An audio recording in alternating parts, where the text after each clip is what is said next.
दोस्तों हम लोग अभी मध्य प्रदेश के अंदर से शिक्षक पात्रता परीक्षा के लिए 2023 में जो ऑनलाइन परीक्षा से संबंधित ये वैकेंसी आई है, इसके बारे में हम लोग पूरे डिटेल एक्सप्लेन के साथ इस वीडियो के अंदर कवर करने वाले हैं।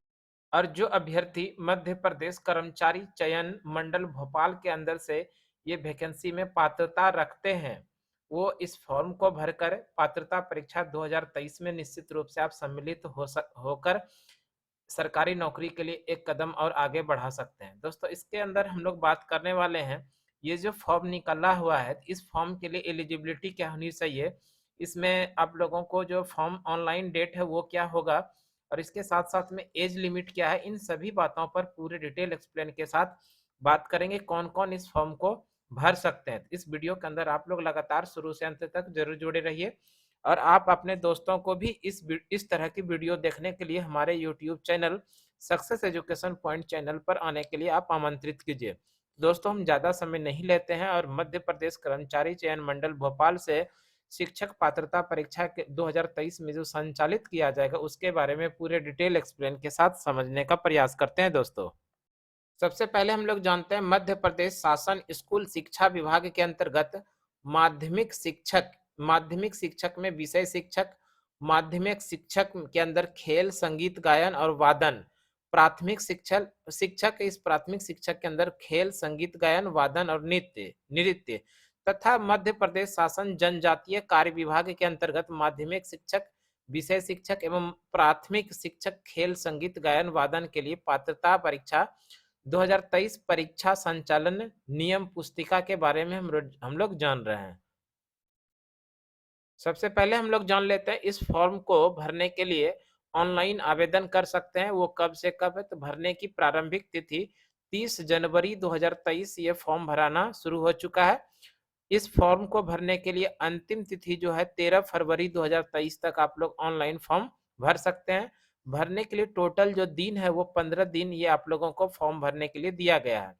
ऑनलाइन आवेदन में संशोधन, आप लोग को ऑनलाइन फॉर्म भरने में किसी भी प्रकार की त्रुटि हो जाती है तो उस त्रुटि को दूर करने के लिए प्रारंभिक तिथि जो है 30 जनवरी 2023, किसी भी प्रकार की त्रुटि को दूर करने के लिए 30 जनवरी 2023 से ये आरंभ तिथि है और करने की अंतिम तिथि, आप उस त्रुटि को दूर करने के लिए अंतिम तिथि जो 18 फरवरी 2023 है।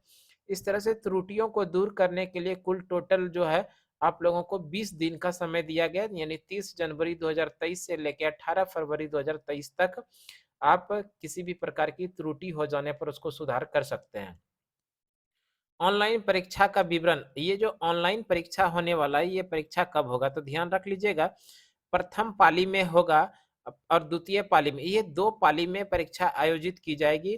प्रथम पाली दिनांक 25 अप्रैल 2023 को प्रथम पाली जो है 2.5 घंटे की होगी, जो 9 बजे से 11:30 बजे तक आयोजित की जाएगी। ध्यान रखिएगा, प्रथम पाली सुबह 9 बजे से दोपहर 11:30 बजे तक ये आयोजित होने वाली प्रथम पाली और अधिकतम इसमें जो प्रश्नों की संख्या होने वाला 150 प्रश्नों की संख्या होगा और ये सभी प्रश्न ऑब्जेक्टिव टाइप के पूछे जाएंगे। उसी तरह द्वितीय पाली की बात करें तो द्वितीय पाली जो है 2:30 बजे से स्टार्ट होगा, 2.5 घंटे की होगी और ये 2 बजे से स्टार्ट होकर 4:30 बजे तक चलने वाला है।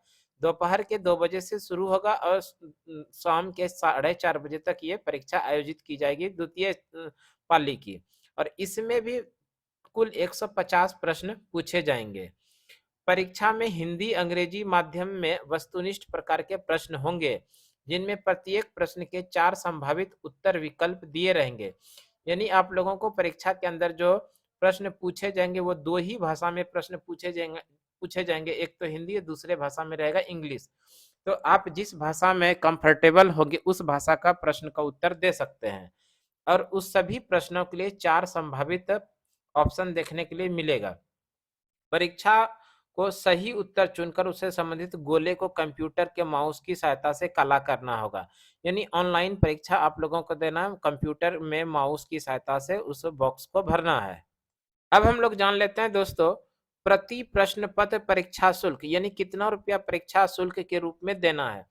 परीक्षा शुल्क की बात कर लें तो मंडल परीक्षा शुल्क जो है अनारक्षित श्रेणी अभ्यर्थियों के लिए 500 रुपया प्रति प्रश्न पत्र और अन्य पिछड़ा वर्ग, अनुसूचित जाति, अनुसूचित जनजाति के अभ्यर्थियों के लिए मध्य प्रदेश के मूल निवासियों के लिए, ध्यान रखिएगा, मध्य प्रदेश के मूल निवासियों को ही आरक्षण का लाभ दिया जाएगा। जैसे अन्य पिछड़ा वर्ग, अनुसूचित जाति, अनुसूचित जनजाति, इन सभी ये सभी मूल मध्य प्रदेश के मूल निवासियों को ही इसका केवल लाभ मिलने वाला है।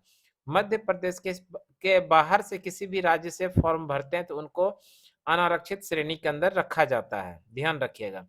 तो अन्य पिछड़ा वर्ग, अनुसूचित जाति, अनुसूचित जनजाति के अभ्यर्थियों के लिए जो आप लोगों से ये शुल्क लिया जाएगा मंडल परीक्षा शुल्क के रूप में तो 250 रुपया प्रति प्रश्न लिया जाएगा। निःशक्त जन अभ्यर्थियों के लिए मध्य प्रदेश के मूल निवासियों के लिए 250 रुपया प्रति प्रश्न पत्र लिया जाएगा। ध्यान रखिएगा, आवेदन पत्र जमा करने के लिए एमपी ऑनलाइन का पोर्टल शुल्क के रूप में अभ्यर्थियों को एमपी ऑनलाइन का पोर्टल 60 रुपया दे होगा। इसके अतिरिक्त रजिस्टर्ड सिटीजन यूजर के माध्यम से लॉगिन कर फॉर्म भरने पर पोर्टल पर 20 रुपए का शुल्क लिया जाएगा। इस तरह से अगर हम लोग बात कर लें टोटल, नंबर 2 में बात करते हैं, स्कूल शिक्षा विभाग के द्वारा 100 रुपया लिया जाएगा प्रति प्रश्न पत्र और उसी तरह अन्य पिछड़ा वर्ग, अनुसूचित जाति, अनुसूचित जनजाति अभ्यर्थियों के लिए 50 रुपया लिया जाएगा और निःशक्त अभ्यर्थियों के लिए 50 रुपया लिया जाएगा। प्रति प्रश्न पत्र की कुल शुल्क की बात करें, अनारक्षित श्रेणी से टोटल जो आपसे रकम लिया जाएगा परीक्षा शुल्क के रूप में 600 रुपया लिया जाएगा और उसी तरह अन्य पिछड़ा वर्ग, अनुसूचित जाति, अनुसूचित जनजाति अभ्यर्थियों के लिए 300 रुपया प्रति प्रश्न पत्र लिया जाएगा। निःशक्त जन अभ्यर्थियों के लिए 300 रुपया प्रति प्रश्न पत्र लिया जाएगा। मध्य प्रदेश शासन स्कूल शिक्षा विभाग के पत्रांक ऐप 1/179/2018 20/1 भोपाल दिनांक 3/1/2020 के पत्रांक अनुसार भोपाल 11/10/2021 के अनुसार शिक्षा विभाग स्तर पर विभागीय कार्यवाही हेतु विभागीय शुल्क द्वारा बोर्ड द्वारा प्राप्त किया जाकर इस राशि का स्कूल शिक्षा विभाग को हस्तांतरित किया जाएगा। आप लोग इस जो ऑनलाइन ये जो शुल्क जमा करेंगे, ये शुल्क आप लोग किसी भी माध्यम से ऑनलाइन माध्यम से ही जमा कर सकते हैं। ऑनलाइन माध्यम कहें तो नेट बैंकिंग के माध्यम से कर सकते हैं या फिर डेबिट कार्ड से कर सकते हैं, क्रेडिट कार्ड से कर सकते हैं या फिर नेट बैंकिंग के माध्यम से या फिर यूपीआई के माध्यम से कर सकते हैं, यानी किसी भी प्रकार के से ऑनलाइन मोड में आप लोग इस परीक्षा शुल्क को जमा कर सकते हैं। अगर हम लोग बात कर लें आवेदन पत्र में प्रत्येक बार संशोधन किए जाने पर शुल्क, अगर आवेदन फॉर्म में किसी भी प्रकार की त्रुटि को सुधार करते हैं तो एक बार सुधार करने पर 20 रुपया लिया जाएगा। अब जितनी बार सुधार करेगा उतने बार 20-20 रुपया आपसे लिया जाएगा। आवेदन पत्र में प्रत्येक बार संशोधन किए जाने पर पोर्टल शुल्क आपको अलग से 40 रुपए का देना पड़ेगा। अब हम लोग आगे बात कर लेते हैं दोस्तों कि आपका जो परीक्षा शहर होने वाला है, किस किस शहर में ये परीक्षा आयोजित की जाने वाली है। तो नंबर 1 में है बालाघाट, नंबर 2 में है बैतूल, नंबर 3 में है भोपाल, नंबर 4 में है छिंदवाड़ा, नंबर 5 में है ग्वालियर, नंबर 6 में है इंदौर, नंबर 7 में है जबलपुर, नंबर 8 में है कटनी, नंबर 9 में है खंडवा, नंबर 10 में है मंदसौर, नंबर 11 में है नामिच, नंबर 12 में है रतलाम, नंबर 13 में रीवा, नंबर 14 में है सागर, नंबर 15 में है सतना, नंबर 16 में सीधी, नंबर 17 में उज्जैन। इन 17 शहरों में ऑनलाइन परीक्षा आयोजित की जाएगी। आगे हम लोग बात कर लेते हैं परीक्षा हॉल में ले जाने हेतु आवश्यक सामग्री। परीक्षा हॉल के अंदर आप लोग क्या क्या आवश्यक सामग्री ले जाएंगे, तो आवश्यक सामग्री में बोर्ड की वेबसाइट से डाउनलोड किया गया प्रवेश पत्र। सबसे पहले ध्यान रखिएगा, बोर्ड के वेबसाइट के माध्यम से डाउनलोड किया गया प्रवेश पत्र आप साथ में लेके जाएंगे। साथ में काला बॉल पॉइंट पेन, यानी काला कलर का बॉल पॉइंट पेन ले जाएंगे। उपस्थित पत्रक पर हस्ताक्षर एवं अन्य लिखित कार्य हेतु, यानी कि आप लोग जो फॉर्म में परीक्षा देने के लिए जाइएगा एग्जामिनेशन ऑनलाइन, उस ऑनलाइन में जो आप लोग रफ पेपर पे यूज कीजिएगा उसी काला बॉल पॉइंट से यूज कीजिएगा। फोटो युक्त मूल पहचान पत्र यानी ओरिजिनल कोई आप एक आइडेंटिटी प्रूफ ले जाएंगे, जिसमें से कि आप ले जा सकते हैं मतदाता पहचान पत्र, पैन कार्ड, आधार कार्ड, ड्राइविंग लाइसेंस, आधिकारिक रूप से जारी एवं हस्ताक्षरित अंक सूची में फोटोग्राफ तथा पासपोर्ट में से कोई एक लाना अनिवार्य होगा। तो इस तरह से आप लोग कोई ओरिजिनल प्रमाण पत्र, ओरिजिनल पहचान पत्र लाना कंपलसरी होगा एग्जामिनेशन हॉल के अंदर। परीक्षा में किसी भी प्रकार की इलेक्ट्रॉनिक डिवाइस आप नहीं लेकर जा सकते, इसे पूर्ण रूप से वर्जित किया जाएगा। आगे हम लोग बात कर लेते हैं मूल्यांकन जो पद्धति है, विभागीय नियमों के अनुसार प्रत्येक प्रश्न 1 अंक का होगा।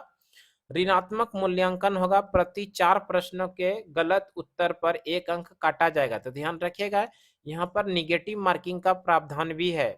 आप एक प्रश्न को सही करते हैं तो आपको 1 नंबर दिया जाएगा, वहीं पर 4 प्रश्न को अगर आप गलत कर देते हैं तो आपको 1 नंबर काट लिया जाएगा। यानी आप कह सकते हैं 1/4 निगेटिव मार्किंग है, या इसी को कह सकते हैं 0.25 जो है, इतना ये मार्किंग निगेटिव मार्किंग का प्रावधान है। त्रुटिपूर्ण प्रश्न, उसका निरस्तीकरण एवं बदले में दिया गया अंक। परीक्षा उपरांत मंडल द्वारा अभ्यर्थियों के प्रश्न पत्र के विषय में आपत्तियां आहूत की जाएगी। तदनुसार विषय विशेषज्ञ के प्रश्न पत्र के आपत्ति युक्त प्रश्न की परीक्षण कराया जाएगा। निम्नलिखित कारणों से प्रश्न निरस्त किए जा सकते हैं।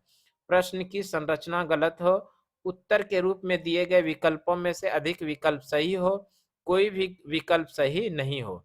यानी कि जब एग्जाम खत्म हो जाएगा, एग्जाम समाप्ति के बाद आप लोगों को यहाँ से आंसर की जारी होने के बाद अगर किसी भी प्रकार की प्रश्न में गड़बड़ी पाई जाती है, ये गड़बड़ी किस प्रकार का होना हो, प्रश्न की संरचना गलत हो, या उत्तर के रूप में दिए गए विकल्पों में से एक से अधिक विकल्प सही हो, यानी कि दो ऑप्शन आपको सही मिल जाए उस स्थिति में, या कोई भी विकल्प सही न हो, इस स्थिति में भी प्रश्न पत्र पर उस प्रश्न को निरस्त करने का प्रावधान ये बोर्ड के द्वारा लिया जाएगा।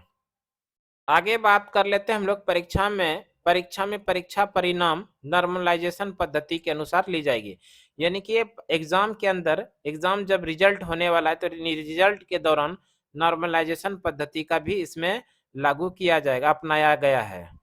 दोस्तों इस तरह से हम आप लोगों को भोपाल के अंदर से जो शिक्षक पात्रता परीक्षा 2023 के अंदर आयोजित होने वाली है उससे संबंधित महत्वपूर्ण जानकारी देने का प्रयास किए। हमें उम्मीद है कि ये वीडियो आप लोगों को जरूर पसंद आया होगा। आप इस फॉर्म भरने की योग्यता है और आप इच्छुक हैं इस फॉर्म भरने को, तो निश्चित रूप से इस फॉर्म को भर के शिक्षक बनने के लिए एक कदम और आगे बढ़ा सकते हैं। तो दोस्तों ये वीडियो आज यहीं तक रहने देते हैं। अगले वीडियो में इसी तरह की सरकारी नौकरी से संबंधित नई जानकारी लेकर आप लोगों के बीच हम अपने YouTube channel success education point channel पर उपस्थित होते हैं। तब तक के लिए धन्यवाद दोस्तों, जय हिंद।